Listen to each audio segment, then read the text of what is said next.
What's up, everybody? Welcome back. We are back with some more UFC DFS picks and lineup advice for FanDuel and DraftKings. This time for UFC Kansas City. Max Holloway meets Arnold Allen. Welcome. I'm Brian Jester, co-founder here at Occupy Fantasy. If you're new to these videos, welcome. What we normally do, we break down the main event, what it means from a betting and DFS perspective.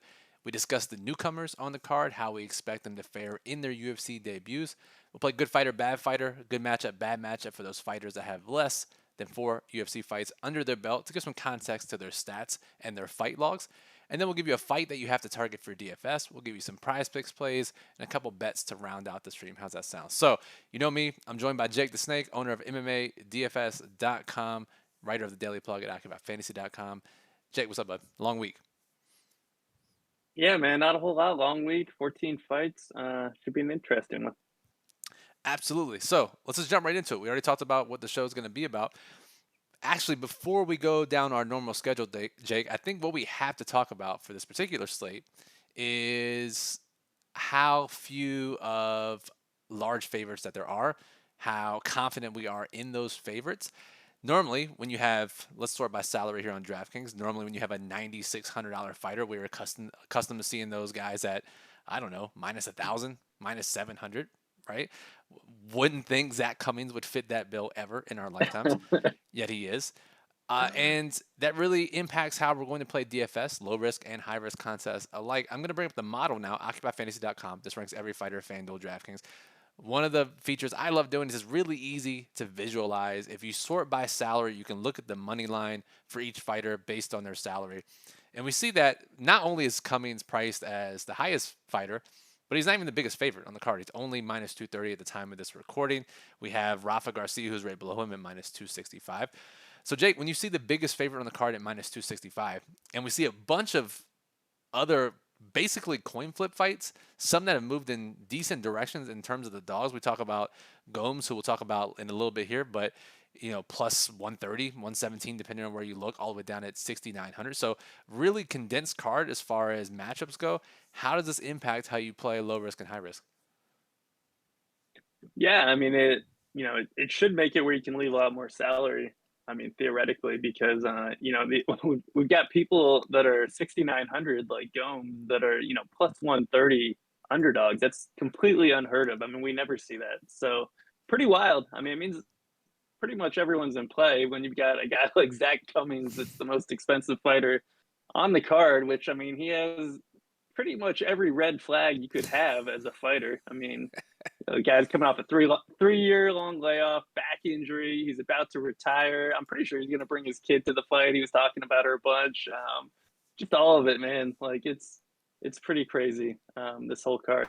So it should make it interesting. I would say that it should be a lower dupe slate. I don't want to jinx it, but it seems like a card where we have so many options that it should be pretty easy to get unique. But there are a couple guys that are pretty chalky, and if they all go off, you never know. Right. So whether you do your own research or whether you look at Jake's archive on his site, you may look at previous 14 fight cards and think that, wow, I probably have to use most of the salary. However, Jake, like we said, there really haven't been that many cards in general, let alone 14 fight cards that have seen such condensed money lines like this one. So in my opinion, given the fact we haven't seen it very often, we have to go out on a limb here and take some educated guesses. I will go out and say that the money line factors and some of the moves are more important than the size of the slate when it comes to deciding how much salary you want to use in your 20 max, 150 max lineups. Yeah, no, that makes sense. Cool. All right, so let's get into it. Let's go back to DraftKings here, and we'll talk about the main event. Max Holloway finally facing someone not named Alexander Volkanovski against Arnold Allen here in this spot. Allen undefeated in the UFC. Jake, we know Holloway has tremendous volume. We know Allen has traditionally ruined most fights he's been a part of, despite winning all of them. So how do we expect this to play out, and what does it mean for DFS? Yeah, man, it's pretty interesting, right? We get like the highest volume guy versus like the lowest volume. So it definitely makes you think about it. Holloway just 2-3 in his last 5 fights, but all 3 losses have come against Volk. Put up absolutely crazy scores in the 2 wins. Still just 31. I mean, I feel like people are sort of writing him off, whether it be for the losses to Volk or he's absorbed the highest number of significant strikes in UFC history. He looked worse in that last fight against Volk than the previous ones, but is Volk just getting better? mean, Holloway dominated the two fights before that against Yair Rodriguez and Calvin Kattar. So is he going to go back to that form? There's a lot of unknowns in play, but I will say that Holloway has won his last 16 featherweight fights that weren't against Volkanovski. His only other loss in his last 20 matches was against Poirier, and that was up a weight class at lightweight. So based on his record, I mean, it's hard to just be like, oh, Holloway's done. I still think that he's a crazy high volume guy, super durable, has never been knocked down in his UFC career, which is crazy to think about. Has never been knocked out his entire pro career. But it is a pretty terrible matchup with Arnold Allen, who's, coming in 19-1, 29 years old, has won 12 straight, 10-0 in the UFC, and he only averages 2.25 significant strikes absorbed per minute, which astronomically low. I mean, it's not Makhachev low, but for a guy that is a striker, it's pretty crazy low. He spends a lot of time, circling away from contact. Very strategic fighter. It will be interesting to see if Holloway, can get him to engage a little bit more. I will say that Allen's been a little bit more aggressive in his last couple of fights, but he's the type of guy when he smells blood in the water, he'll unload with a long combination of strikes. But in general, he's pretty strategic with the way he fights. So I think it's gonna be pretty interesting. I think for sure it's gonna be lower volume than the Holloway fights, against Kattar and Yair. But it'll also for sure be higher volume than most Arnold Allen fights. So we're going to have somewhere in that middle ground. And the ultimate question is, will the winner score enough to be useful to crack tournament winning lineups? And a lot of that will depend on, what the rest of the slate does. And we kind of talked about it before. There's a lot of gross options at the top. So, for Holloway to get left out in a win, he's going to need some of those guys to outscore him. Which, I mean, he still has a really safe floor. I mean, he's still going to land, easily over 100 significant strikes. The question is how many. I still think it goes the distance. I still think Holloway outlands Allen. I don't think we see much wrestling in this fight. I think it's going to be a pure striking battle. I think that the winner is going to score a little bit better on FanDuel just based on the scoring system. In high risk, I still think you want pretty decent exposure here. I know a lot of people are on Allen. Obviously at his cheaper price tag, it's going to be harder for him to get left out if he does win. Personally, I'm still on Holloway. So I'm still going to have pretty healthy exposure there, even though, I mean, he's been stupidly high owned in the past. I don't think he's going to get up to that 70% ownership that we saw. I forget if it was the Kattar fight or the Rodriguez fight, but I think he's going to be a little bit below that coming off the loss. And then in low risk, I think you still stack it, even though we've talked about how it's going to be lower volume than your typical Holloway fight, it's still going to be a high volume fight that likely goes 5 rounds. So there's going to be a lot of scoring potential just from the two guys combined. So I think in low risk, you still want to stack this fight. So I guess that's my take overall. So lots of great points there, Jake. And, not that I would ever wish this upon us ever again, but it's conceivable considering some of the fights we have in this card that we end up with another slate like last week where like 3 fighters who won scored over 80 points or 90 points or whatever it was. And Adesanya won, scored 96 and was in the winning lineup. And, if Holloway scores 96, which would be low for his standards, could easily be in the winning lineup when you look at the other 9K options. Yeah. So I guess the one silver lining are some of the dogs we've mentioned whose lines are lower than we typically see for those that are priced like they normally are. So like Gomes, like some of these other fighters, if we have more dogs that win, ideally we could get a main event left out if Allen wins and he's outscored by some of these other dogs. I think that's probably our best hope. Banking on Holloway not making the optimal seems a lot more far-fetched than Allen getting priced out. No, that's a good point, man. I think that's a really good point. All right, so let's move on. We've talked about the main event. We talked about stacking and low risk. Let's talk about the 2 UFC fighters making their debut on the roster. We'll start with the first fight of the night all the way down to the last fight of the night. And in the second fight of the night, we have Gaston Bolaños, who is making his debut against Aaron Phillips, who we'll talk about in the good fighter, bad fighter section. But quickly, Jake, Bolaños, type of fighter he is, what we can expect from him in his debut. Yeah, so he's coming in over from Bellator, 30 years old, just 9 pro fights, 6-3. All 6 of his wins have come by knockout in the first 2 rounds. He's just a one-dimensional striker, Muay Thai, kickboxing background. The guy's completely helpless on the mat. but he's a dangerous striker, loves to throw a lot of spinning back elbows, and he's pretty accurate and dangerous with them. If he connects on one, probably putting guys to sleep. But he's a power guy. He's not super high volume, doesn't add anything in terms of grappling, so complete KO or bust when it comes to DFS. And he's dropping down to 135 pounds for the first time, which always adds some uncertainty. So we'll see how he looks at the new weight class. Yeah, KO or bust, basically, it sounds like. Great matchup for that, I guess. But just adds to the uncertainty of that 9K range. And finally, rate in the next fight $100 more on DraftKings, making her debut, which many people will not be excited to play given the betting odds surrounding her, is Bruna Brazil. Yeah, I mean, somewhat similar to Bolanios in the sense that, 29 years old, 11 pro fights, 5 finishes, kickboxing background, coming off a second round head kick KO in Contender Series. She throws a ton of kicks, but not a ton of volume. She'll make some occasional takedowns. Better grappler than Bolaños, but the same can be said about pretty much anybody. She's definitely not a grappler. She's gonna sit back. She's gonna look for kicks. She's gonna throw kicks up the middle. She's gonna throw leg kicks. She's gonna throw head kicks. She's pretty good at evading strikes and really good at kicking. And she's got good power, good size for the division. But I would also call her a KO or bust option. Especially at the high price tag. For sure. All right. We'll play good fighter, bad fighter, good matchup, bad matchup for fighters with less than 4 UFC fights under the belt to give some context to their stats. In that first fight of the night, we have Lucy Pujilova, who technically has like 1,000 UFC fights apparently, but just got back into the UFC in 2022, scored 107 in that win. So if we're looking at her most recent UFC stint, Jake, she has just 1 fight. Is she good or bad based on what we've seen in this renewed energy? And is this a good or bad matchup against Jocelyn Edwards? Yeah, man, that was pretty crazy. She came out of nowhere. She had been to like 9 straight decisions or something. Randomly comes back to the UFC after showing 0 grappling in her first 7 UFC fights, and just like immediately looking to grapple and take the fight down and Yeah. look for ground and pound. So obviously, like, she went back to the Czech Republic after getting cut the first time and learned to grapple somewhere along the way. And she's already, a decent striker, good length, good height for the division. So if she can grapple now, she's going to be kind of a threat. My only concern is, we saw like a round and a half of grappling from her. Like, was that a fluke? Was that opponent specific? I kind of want to see more from her before I'm all like, oh yeah, she's a great grappler, great striker, amazing fighter, super well rounded. But I would say she has potential. I mean, she's still 28 years old, still pretty young. And if she can keep continuing to grapple more and be a little more aggressive with her striking, yeah, I think she has the potential to be a good fighter. And it's a good matchup against Edwards, who has been dominated on the mat in both of her losses. So, I mean, very favorable for someone that's shown some improved grappling.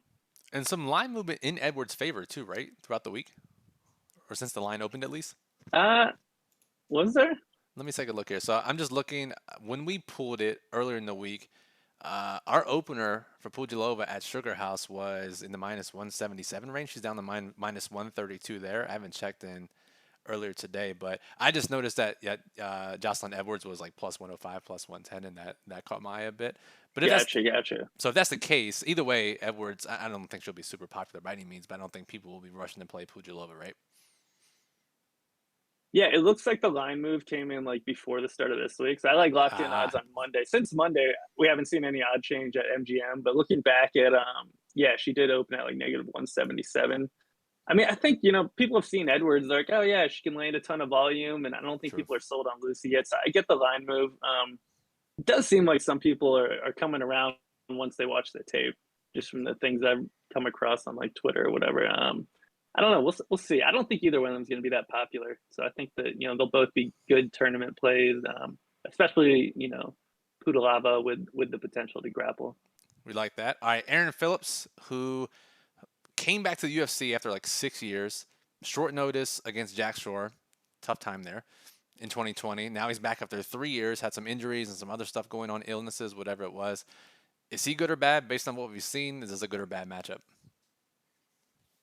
Yeah, this guy's had a bunch of like weird layoffs. Like he got cut from the UFC in 2014, then breaks his leg against Chris Gutierrez. Then he's out for 3 years, comes back in a terrible matchup on short notice against Jack Shore, out for 3 more years. I mean, all three of his UFC fights, he's been absolutely dominated on the ground. We haven't even gotten to see his striking at the UFC level, so we don't really know like how good it is. Not to mention that he hasn't fought in a few years.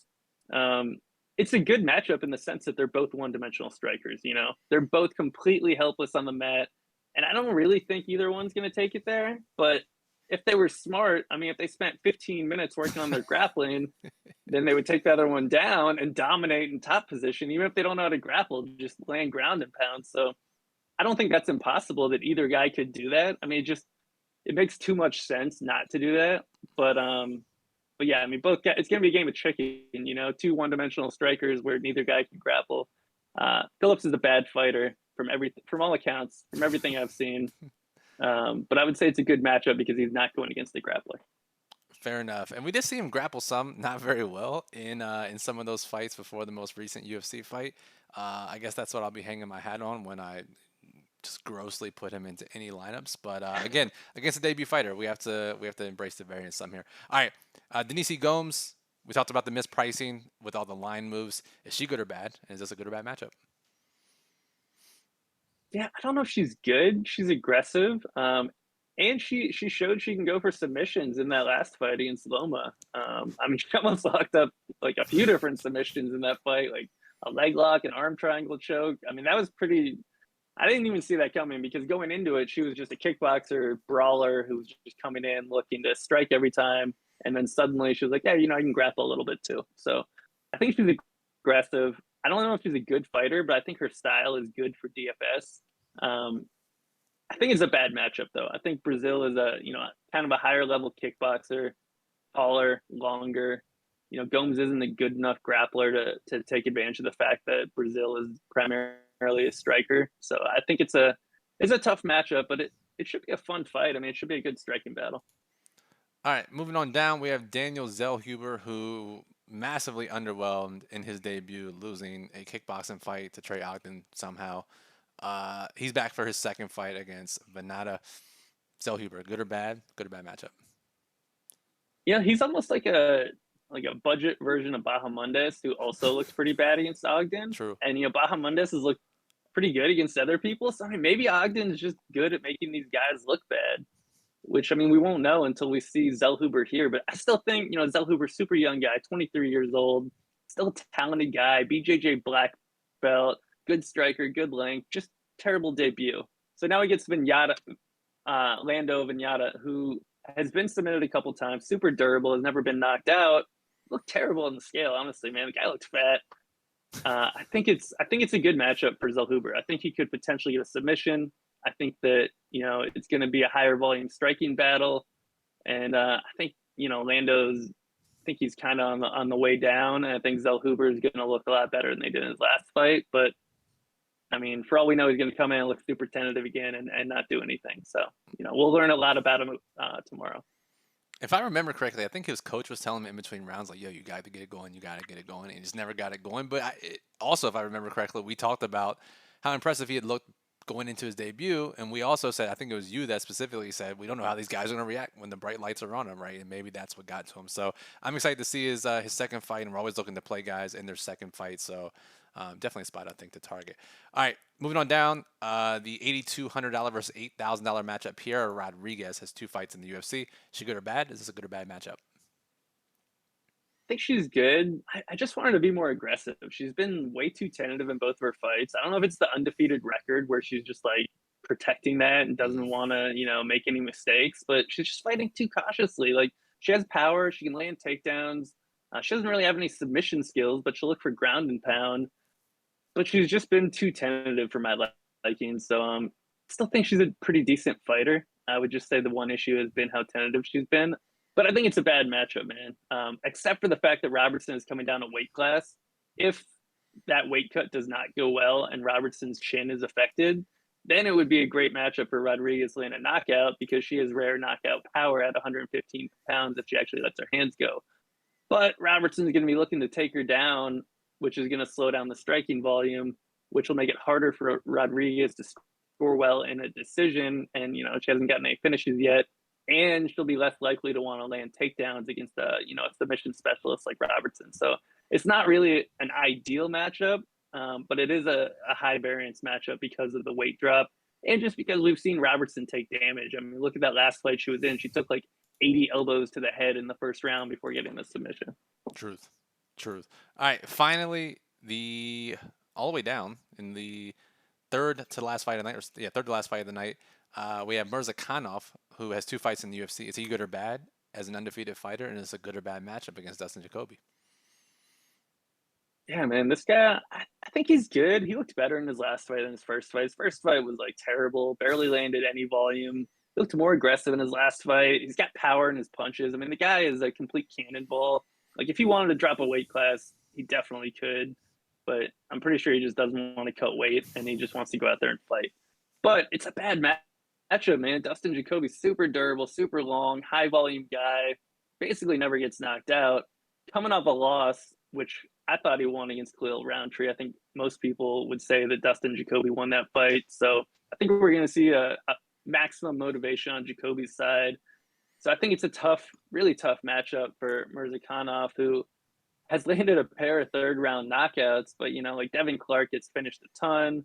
And Chukwe, you know, that was what that it is what it is. Like, Chukwe is not like a great fighter, but I think he got kind of surprised there. And, you know, Azamat looked like he was gassed out in that fight and then randomly came in and landed a knee and knocked him out. So I think he's a good fighter, but you know, he's still sort of like a guy that relies on knockouts to score well. Fair enough. All right, we have 3 segments here that we'll go through quickly. Favorite prize picks play, fight to target in DFS, and our stream parlay of the week. Quick reminder, if you're not already, to make sure you are subscribed to our YouTube channel. Click the subscribe button below if you're not already. If you enjoy what you're seeing and you're not subscribed, subscribing will notify you when we go live, upload these videos. Best way for you to know when we put out some MMA DFS content. Give us a thumbs up if you appreciate the content. We appreciate it. Helps others find the videos. Any questions, we'll monitor the channel throughout the night and tomorrow. Discord, however, is the best way to reach us, so reach us there. If not, drop a comment on the YouTube video and we'll get back to you. So, Prize Picks, you see the promo code, 100% deposit match bonus if you use promo code OCCUPY up to $100. So, Jake, been on a hot streak with Prize Picks. Which one stands out to you this week? Yeah, I really like the Billy Q over 1.5 takedown lines. I think he's going to get that. I think he's going to get multiple takedowns in this fight over Edson. You know, there's a lot of people out there that are like, oh, you know, wait to live bet Billy after round 1. Like, Edson has been finishing guys in the first round. Like, I think Edson has like 1 fight that's ended in the first round, like last 17 or something. I'm not especially worried about it. I mean, not to jinx it, but I'm not that worried that Edson's going to come out and immediately starch him. So I think 1.5 takedowns is pretty solid, because obviously Billy's going to be looking to get this fight to the ground. He doesn't want to sit there and trade with Barboza, even if Barboza is 37, coming off knee surgery and 2 losses. Like, still not a guy you want to sit there and trade with. Cool. Love that line. All right. DFS fight to target. We've talked about a few fighters already. Which fight that you think whoever wins is very likely to score well on DraftKings and be in winning tournament lineups?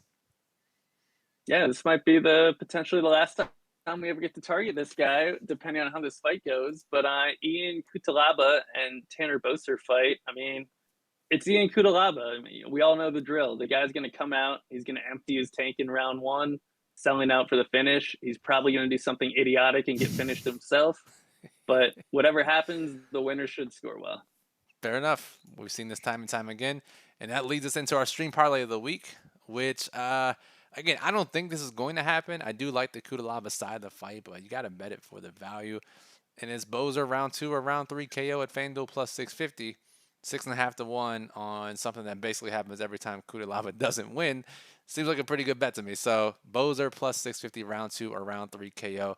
Coming down a weight class, so adding more variance on Boser's side for this entire fight. But Jake, I think you got to play that line. Yeah, man, for sure. I like that line. Obviously, I'm gonna have to put it out there. Can't wait for Boser's submission to happen now. But I'm gonna pair that with a similar line that, you know, on my whole Billy Q thing. I'm gonna go Billy Q round 2 or round 3 KO at plus 550 on FanDuel. I think both these guys are pretty live for a late finish, and if we pair those together, it's plus 47.75. So pretty solid one. We'll take that return all day. And to get us out of here, we talked about Billy Q twice now. He ranks at the top of the model, and I think you told me earlier he's your favorite play of the slate, right? Yeah, I mean, from a pure, scoring perspective, I mean, obviously he's always popular, which is, gonna be a little bit of a detractor in tournaments. But like, if we're just looking at scoring, yeah, I mean, easily top top scorer in the slate. Like, just don't get, head kicked or leg kick KO. Like, don't let the old Barboza knock you out. And he should score a ton of points. I think he'll be able to get the fight to the ground. I know Barboza has a pretty decent takedown defense, but you throw enough takedowns at him, I think he's going to be able to make it work. Sounds about right. All right, let's get out of here. We appreciate you listening. As always, you can find Jake's work at MMADFS.com. The sheet, which he writes every single week, breaks down fights from a betting and a DFS perspective, every single fight on the card. He gives out his best bets early, some additional DFS content, and his premium stuff over there at MMADFS.com. He has the archive where you can go back and look at historical slates. Great resource. I follow him on Twitter at DFS_MMA. He also writes the daily plug, OccupyFantasy.com, which I'll bring up really briefly. Goes over the top plays, lineup construction tips, his best remaining prize picks plays, and bets for the slate contest selection.